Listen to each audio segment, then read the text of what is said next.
Belum tahu penyebabnya, terlihat Esen yang akan masuk penjara. Apakah penyamaran Esen terungkap oleh pihak kepolisian? 2 hari sebelumnya, Esen mengunjungi Benjamin. Benjamin di sana sudah memeriksa kalung itu secara detail. Dia mengatakan kalau kalung itu tidak pernah terpisah. Cerita tentang terpisahnya batu permata di penjuru dunia itu adalah kebohongan. Esen menyimpulkan kalau kalung itu disimpan Hubbard di tempat yang berbeda dan dia memfitnah ayahnya. Esen di sana bertekad untuk mengungkap kebenarannya. Dengan itu, nama baik ayahnya akan kembali. Kembali ke Esen saat berumur 15 tahun, Kapten Dumont datang untuk menjemput Esen dan dia akan membawa Esen ke dinas sosial karena Esen cuma hidup sebatang kara dan belum cukup umur. Di sana Esen berusaha kabur, namun sayangnya berhasil ditangkap oleh Kapten Dumont. Anna dan Julie akhirnya mendapat kabar kalau kalung yang diamankan polisi itu palsu. Anna khawatir dengan respon Hubbard yang temperamen. Kemudian Julie mendapatkan pesan dari seseorang agar menemuinya di taman. Dia pun berpesan untuk tidak bersama polisi. Pengirim pesan juga mengirim satu batu permata dari kalung sebagai bentuk keseriusan. Terlihat Esen yang menyamar sebagai kurir makanan. Tiba-tiba ada seorang perempuan membawa roda bayi yang sudah terpasang kamera tersembunyi mendekat ke arah Julie. Esen pun menghampiri Julie. Julie terkejut karena yang mengirim pesan itu adalah Esen. Saat berbincang, Esen mengetahui ada penyadap di baju Julie. Dia pun menutupnya. Hal itu membuat polisi yang mengawasi mereka tidak bisa mendengarkan percakapan itu. Di sana Esen langsung menanyakan perihal kalung yang terpisah ke penjuru dunia. Julie bilang kalau itu perbuatan ayahnya. Hal itu dilakukan untuk menaikkan nilai jualnya. Julie juga mengatakan ada sesuatu yang terjadi kepada ayahnya Esen sehingga dia mengaku bersalah dan tetap harus dipenjara. Melihat sekitar semakin tidak kondusif, Esen langsung kabur. Para polisi mengejar Esen. Namun karena tiba-tiba muncul banyak kurir dengan kostum yang sama, tentu saja ini adalah bagian dari rencana Esen. Karena itu, dia berhasil kabur dan mengelabui para polisi. Setelah itu dia melihat kembali barang peninggalan ayahnya dan membuka kembali surat terakhir yang diberikan kepadanya. Di dalam surat itu, dia mengaku bersalah. Namun kebenaran akan selalu ada di perpustakaan. Esen tiba-tiba kebingungan karena ayahnya langsung menulis kata komit. Dia langsung menelusurinya dan ditemukan fakta kalau teman satu sel ayahnya bernama Etienne Komit dan sekarang dia sedang sakit. Hal ini menjadi penghambat bagi Esen untuk bisa menemuinya langsung. Dan yang tadi sangka, inilah yang dilakukan Esen. Dia mengunjungi tahanan penjara yang mirip dengannya, namanya Jibril, dan dia dipaksa mengaku sebagai sepupunya. Tentu saja Jibril tidak mengenali Esen. Dia tertawa saat Esen ingin bertukar peran dengannya. Dia bebas dan Esen akan masuk penjara. Esen sudah mengetahui seluk-beluk penjara, dan saat pertukaran petugas, dia melakukan ini.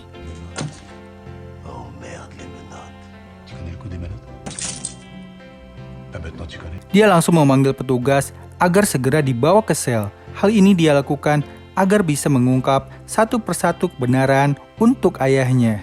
Kapten Roman kembali memanggil Julie.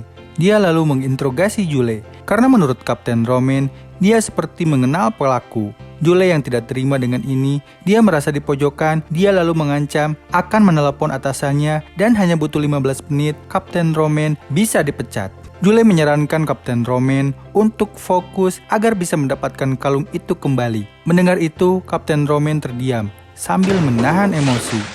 Di lapangan basket, Esen menghampiri 2 narapidana. Dia memberikan barang berharga agar bisa mendapatkan info tentang Komit. Dia pun mendapat info kamar 241. Di sisi lain, 2 napi terlihat tidak suka dengan Esen dan terus memperhatikannya dari jauh. Saat Esen ditugaskan untuk mengantar selimut, dia akhirnya menemukan sel 241. Dia diberitahu oleh teman sekamar Komit kalau Komit sedang dirawat di klinik dan sepertinya tidak akan kembali ke sel. Tiba-tiba, 2 napi menyerang Esen. Esen yang mengaku Jibril langsung ditagih hutang. Napi itu bilang kalau Jibril punya hutang $1.000 dan harus segera dibayar. Setelah itu Esen pura-pura sakit dan masuk ke klinik. Dia bilang kalau seluruh badannya sakit karena baru masuk penjara. Dokter yang melihat Esen baik-baik saja tidak mengizinkan Esen untuk istirahat di klinik. Terlihat Leonard yang mempresentasikan penyelidikannya kepada rekannya yang bernama Sofia. dia mencurigai Paul dan Louis adalah orang yang sama, melakukan trik yang sama dari sang legenda Lupin. Sayangnya hal ini tidak dianggap serius oleh Sofia. Dan agar Essen bisa menginap di klinik, dia menghampiri dua napi dan akhirnya dia dibawa ke klinik dan dokter pun mengizinkan Essen untuk istirahat di klinik.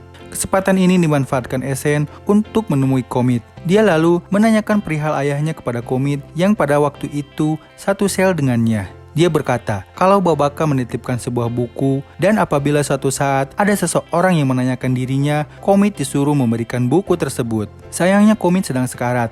Dia hanya bisa menyuruh Essen untuk mengambil buku itu di tempat barangnya di sel. Kembali ke Essen kecil, dia tiba-tiba mendapat bantuan dari seseorang yang tidak mau diketahui identitasnya agar Essen bisa sekolah di sekolah terbaik di Prancis. Donatur itu berharap Essen menjadi orang yang sukses. Di kesehariannya, dia selalu membaca buku Lupin yang diberikan ayahnya. Essen akhirnya menemukan buku yang dititipkan ayahnya kepada Komit. Di sana terdapat kata per kata yang ditandai ayahnya, dan setelah digabungkan, kata-kata itu menjadi kalimat "Aku tidak bersalah" dan "Aku dijebak Anne Pellegrini". Di sisi lain terlihat Hubbard yang tidak terima saat Julie menanyakan perihal Babaka yang dijebak. Masih sakit, Essen memaksakan bermain basket. Entah apa yang direncanakannya, ternyata tujuan Essen bermain basket yaitu mengambil jaring basketnya. Merasa belum kering, ia kembali ke klinik untuk mendapatkan perawatan kembali. Di sana dokter cerita kalau kondisi Komit semakin buruk dan dia tidak akan lama lagi. Mendengar itu, Essen kembali menemuinya dan berterima kasih karena sudah membantunya. Dengan itu, dia bisa membalas dendam ayahnya. Di sana Komit minta tolong agar Essen membuat istrinya Komit tersenyum mengenangnya. Essen pun berjanji akan melakukannya. Sebelum keluar klinik, Essen berterima kasih kepada dokter yang sudah merawatnya. Dokter itu tiba-tiba mendapatkan firasat buruk. Terlihat Raoul yang mulai membaca buku Lupin. Dia akhirnya sangat tertarik dengan cerita Lupin yang sangat cerdas dalam menyamar. Terlihat napi yang berencana membunuh Essen dan yang tadi sangka dia menemukan Essen gantung diri di kamar mandi. Dia pun lalu kembali ke selnya. Dokter yang khawatir kepada Essen kemudian menghampirinya. Dia begitu terpukul karena menemukan Essen sudah tergantung di kamar mandi. Essen lalu dibawa keluar penjara oleh ambulan. Namun ternyata ini adalah rencana Essen. Dia menggunakan jaring basket untuk menahan beban tubuhnya. Dan saat di klinik, dia berhasil membawa obat yang bisa menghentikan denyut nadinya sejenak. Faktanya, Essen masih hidup. Keesokan harinya, dia pergi ke sebuah hotel. Dengan mudahnya, dia mengambil ID card salah satu pelayan. Tujuan Essen yaitu menemui Anne yang sedang menginap di hotel. Essen mengatakan kalau dia sudah tahu kalau Anne menjebak ayahnya. Anne akhirnya mengaku kalau dia telah memaksa Babaka melakukan pengakuan. Waktu itu Anne berjanji akan segera membebaskannya jika dia mengaku demi anaknya Essen. Dan sayangnya hakim tetap memvonis bersalah dan Anne tidak bisa berbuat apa-apa. Karena itu dia akhirnya gantung diri. Dengan rasa bersalah yang begitu dalam, Anne merasa harus membantu Essen dan menjadi donatur Essen tanpa sepengetahuannya. Anne lalu mengatakan kalau Letnan Dumont telah mengatur ini untuk menjebak ayahnya meskipun dia tahu alasannya. Inilah momen di mana Essen bertemu sahabatnya Benjamin. Dia bertemu Benjamin dan membantunya saat dibully temannya. Dan terlihat Benjamin yang bahagia menyambut Essen kembali dari penjara. Suatu malam, diam-diam Essen masuk ke rumah istri Komit dan menyimpan batu berlian sebagai janjinya, yaitu membuat istri Komit tersenyum. Dan untuk mencari keadilan ayahnya, target selanjutnya adalah Letnan Dumont. Cuplikan episode ketiga. Ini adalah Komisaris Dumont, dan dulunya dia adalah orang yang menangani kasus ayahnya Essen yang menjabat sebagai Letnan Dumont.